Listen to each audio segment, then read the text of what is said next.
get comfortable with what you enjoy and know it really well, and it will sustain you. I arrive with a list of questions. What are you looking for? And the questions you ask are actually more important than the questions they ask you. This is Real Talk with Lee Brown. Today, I am bringing you a really fast-paced conversation with David Kramer from the greater Los Angeles area. I think you're going to enjoy this enough to go to the comments and ask me for round 2. So let me know what you think, and I'll see you on the other side. You know, here on Real Talk with Lee Brown, we just enjoy having conversations, and I'm so glad to have David Kramer with us today. David, tell my audience who you are, where you live, how long you've been in and around your professional life. Give us a little thumbnail sketch of you. Okay. Grew up in LA, Culver City, which was a different city when I grew up. Went to Los Angeles public schools, was not on the right side of the tracks, I'll just say. So, didn't have connections, didn't know anybody. My parents didn't help me out. And when I was in school, I met someone whose father was a realtor when I was in college. Oh. And I don't know, I was like, this is it. This is what I want to do.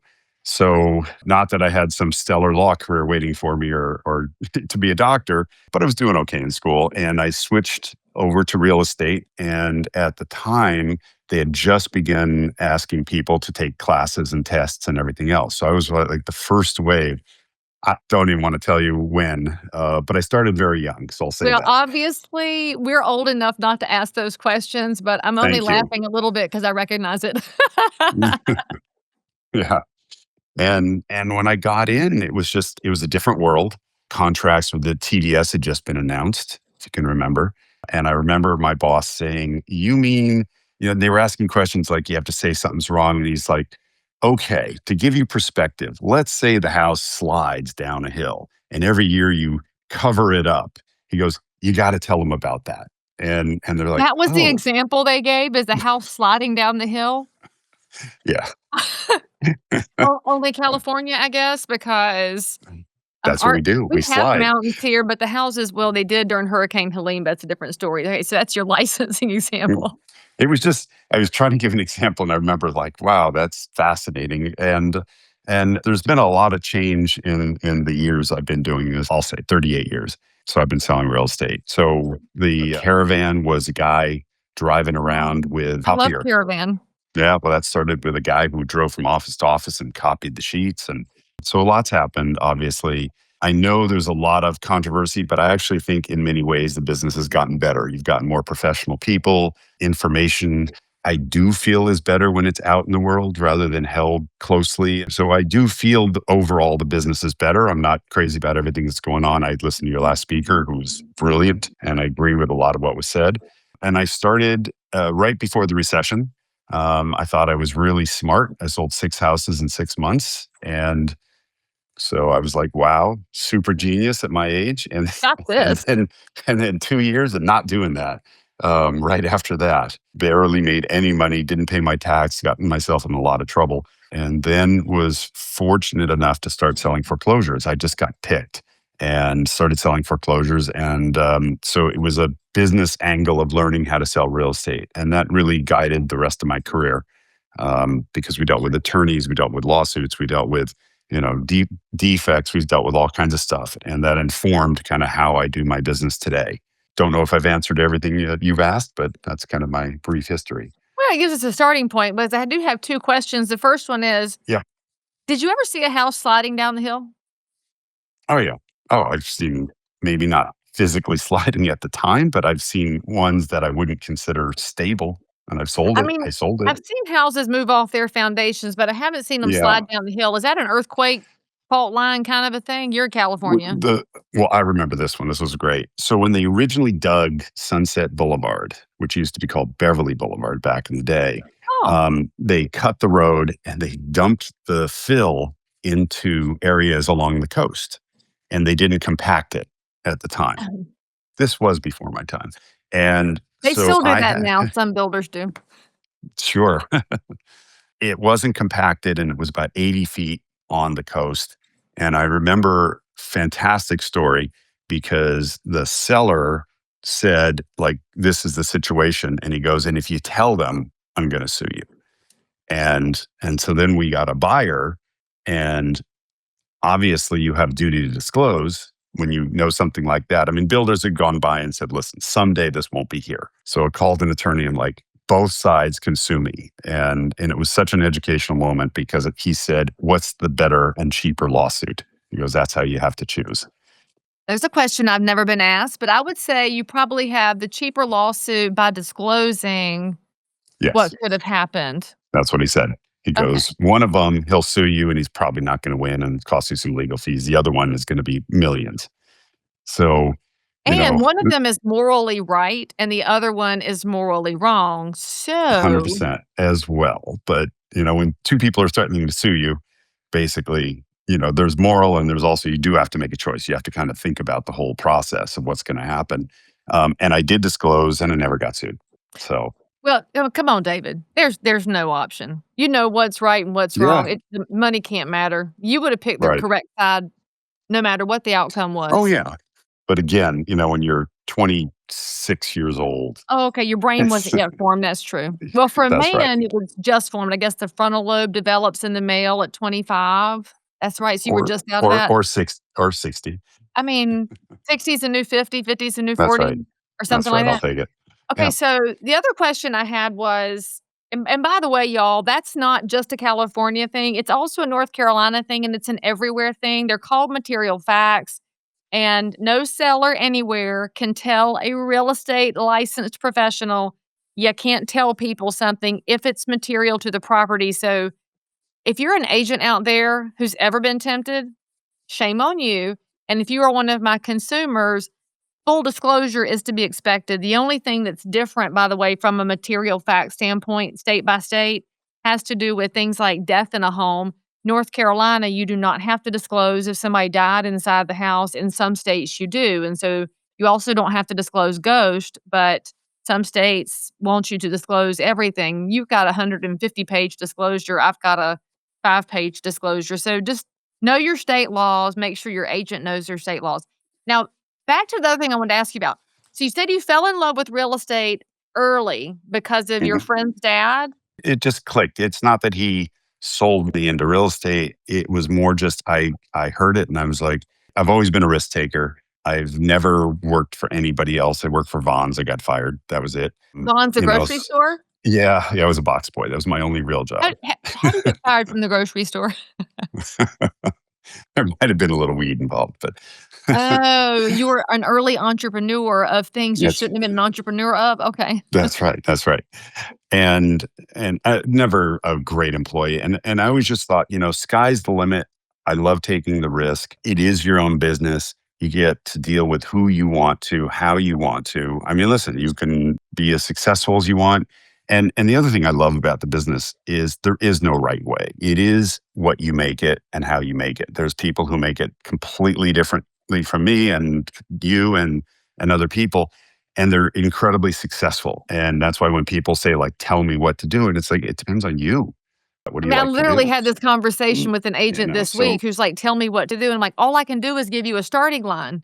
You are the only one that can take a foot over it and go and do. And the where that you go and the where that you do and the way that you do it. Yeah. That's you. I've Just never made a cold call in my life. Right? Yeah. I've never made a cold call in my life. I'm terrible at it. Terrible. I mean, and there's other people, they make their entire living. That I just want to back up one thing is I always say to people, disclosure is only free once. And that's before you make the deal. I like that. I might steal that because that's really well said. Simple. And by the way, we always know in situations like that, the only person who winds up making any money is the lawyer. Right. It's not the seller, it's not the buyer, it's not the agent, it's just the lawyer. And you actually were fortunate to have the kind of lawyer who gave you the counsel to say, choose your own adventure, and here's how to make that choice. Because you are old enough to remember how good those books were. Yeah. Whether you get killed by the vampire at the end or not. Okay, so you fell in love with real estate, which is odd. Most people don't. They land in real estate by some generous mistakes in life, and they say, may as well give this a try, find out they love it and succeed at it. Taxi driver, remember? Yes. We're all here temporarily just because, until a real job comes through. And then I find myself in, 26 years after I said I wasn't ever going to do this, and I'm not the only one in that space. So you decided you wanted to do this. What was the career stop before real estate, not counting bonds? Did you have another professional life, or is real estate your professional life? After my grand firing from Vons, I started waxing cars and I started a detail business, which actually grew to a Oh, nice size. I had people, that I worked with. We went to offices and we did that. And at the time, I was actually making pretty good money, again in high school and early college, a few $100s a day consistently. cash, And again, on my cash entrepreneurial. And that was it. That's all I've ever done. I mean, I've just been in real estate. which is very rare because it's hard to survive in real estate because our revenues and our incomes are very All over the unpredictable. place. Still are. Well, yeah. I mean, honestly, until you become a really good saver and start building in other revenue streams, you're living in the same level of uncertainty. And I'm not willing to live in uncertainty, which is why we have rental properties. But where Right. have you landed after all these years? You get to see the different pathways of real estate. And I think that's one thing new licensees don't quite understand because they come in with the HGTV mindset of residential real estate, which is the bulk of people that have their license, and then Mhm. they may discover commercial. They may then hear about the land side or the development side. If they get involved in rentals, they learn about property management, then they may learn about investing. There's all Developments, these angles. How did representing you developments. plan Yeah. and then where did you land? What do you enjoy about the different pieces of real estate? By the way, I've gone through all of those. I represented properties in different countries. I've represented developments. I've, land, just everything. I've tried it all. I've ended up where I started, which is literally I'm a residential agent in Los Angeles, selling in Los Angeles and the areas I know and I'm comfortable in. And that's it. I realized when I did the math, unless you find it fun to do all these different things, there's enough money in whatever you do, whatever segment you're in. There's enough money in it if you do it well and you dedicate your time and you're not scattered. And, last year is my second best year after COVID. And people are like, I have this property here. You can develop this development. I'm like, this is what I do. And that's it. Okay. It's just great. So you're To- giving And the focus advice. for me, again, there's people who successful. There's few people in my office. They're in multiple cities and states and they're doing really well. And thank heavens, good for them. But I that's don't not the have that. norm. I think you're onto something where you talk about get comfortable with what you enjoy and know it really well and it will sustain you. So Mhm. if a younger realtor were to come to you and say, "David, how do I find my focus? What was the magic sauce? How did you know?" What's the advice that you would give to somebody who's struggling to find their niche?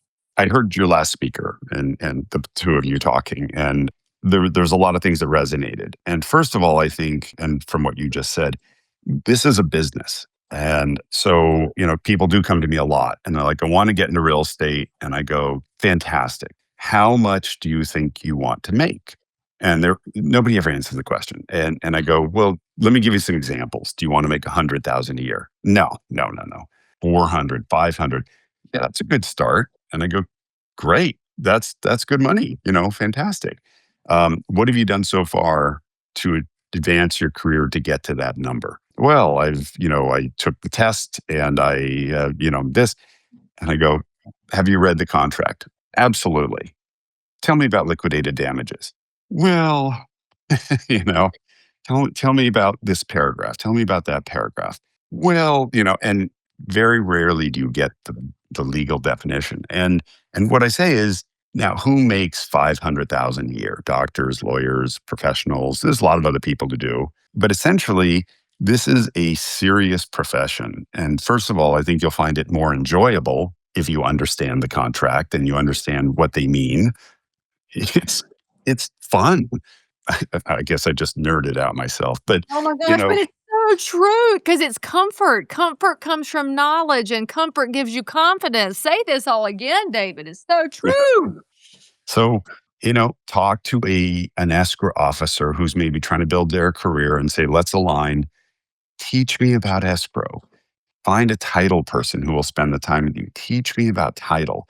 And those things, I have a potential closing today and we were having some issues. And I said, can we set up for a gap close?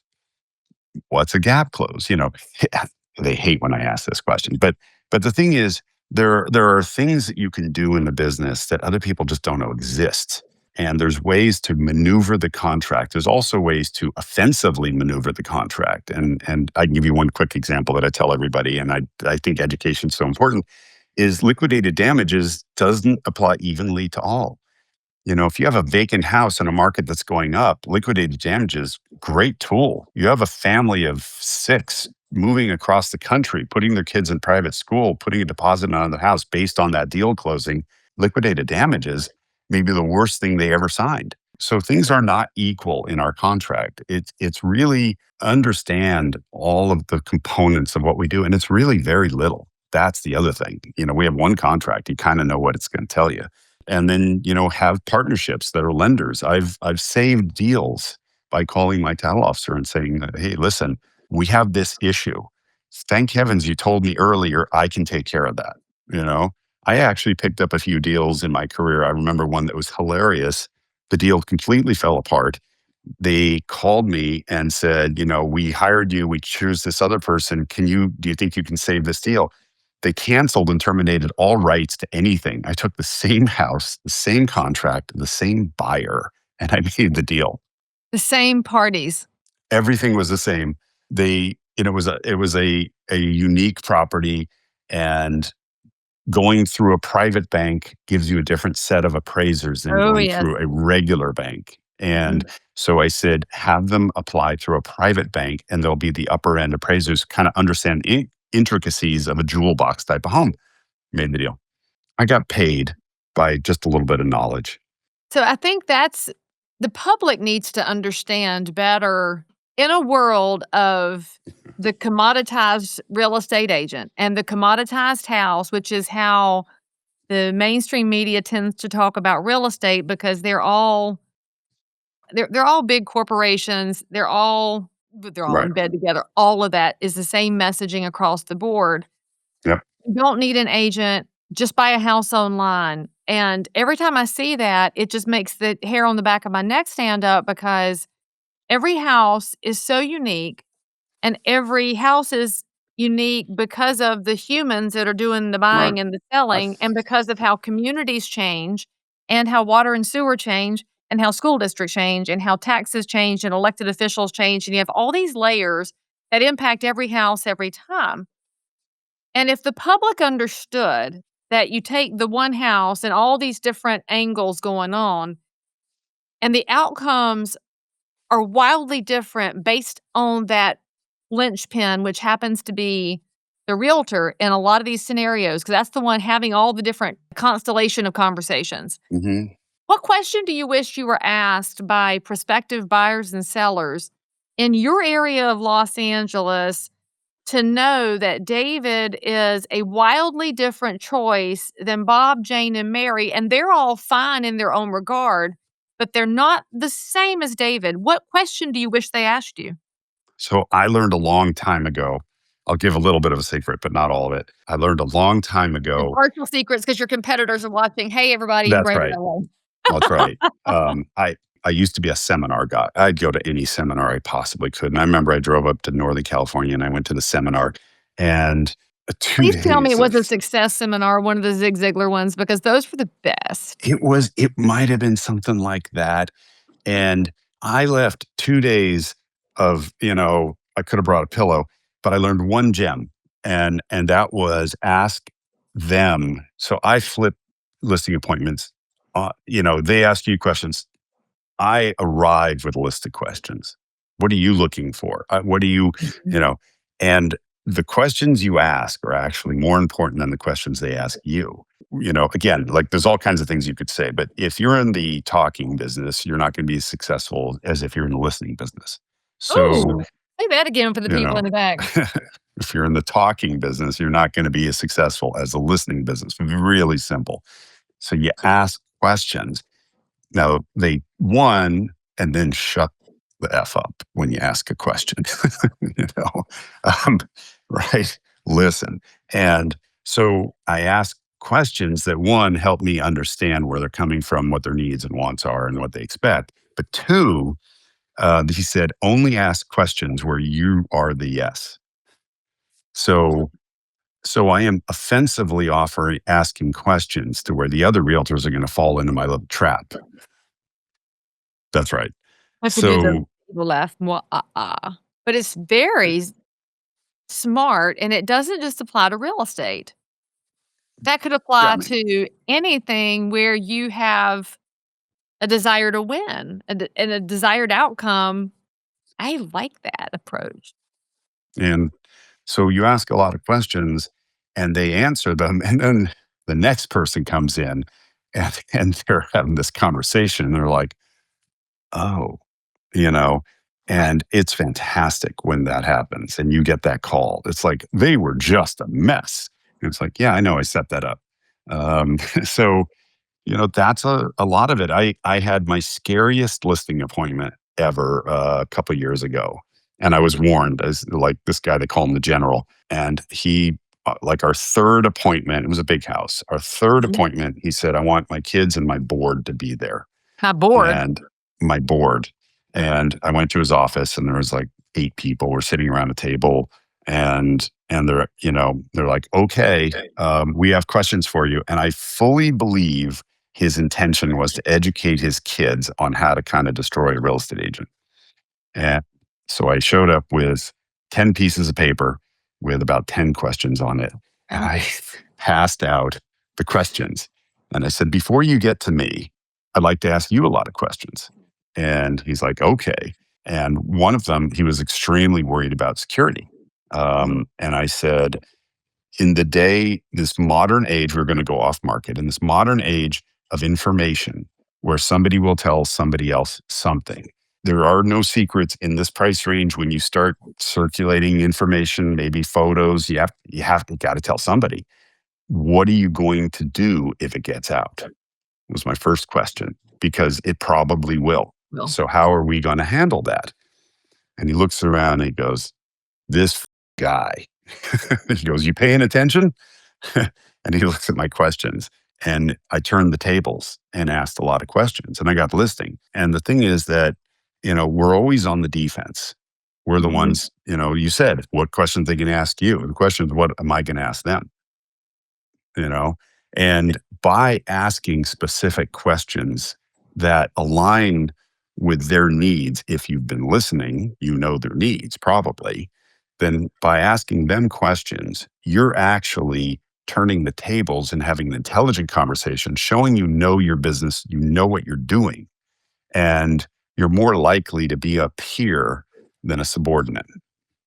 I love that. It's so smart, and I don't know how I would have reacted if I'd gotten dragged into a boardroom, but now if it happens, I'm prepared because David Kramer led the way. So, you said it was a big house. I'm in North Carolina. Our big house is wildly different than the Los Angeles, Orange County area. Only What's in price. Only in what's price. big? 2 years ago, what's big?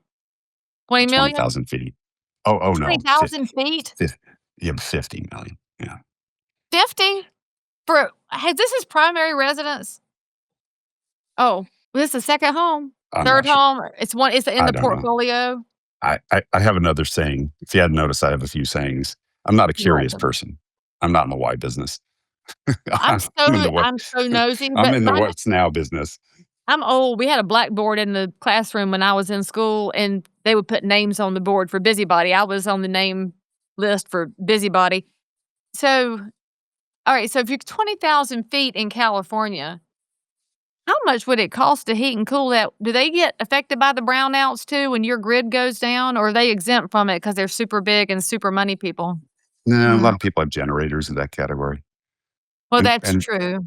and we don't have Mm. as many brownouts, depending on where your house is, but we don't have as many.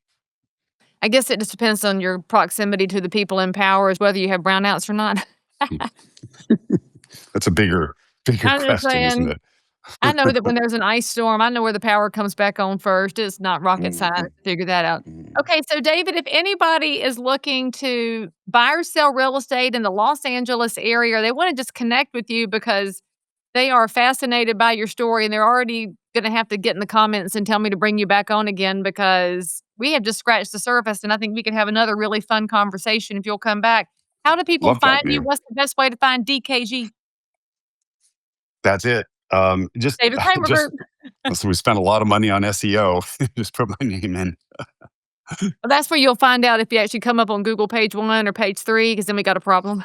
I just got my first call on ChatGPT. The guy said, "Who's the best realtor to sell my place in West Hollywood?" And I came up, which is funny because it's definitely not my area of specialty. So we did something right. I don't know, But wait a minute, but isn't West Hollywood the sketchy part of town? Didn't I learn that from watching trashy TV?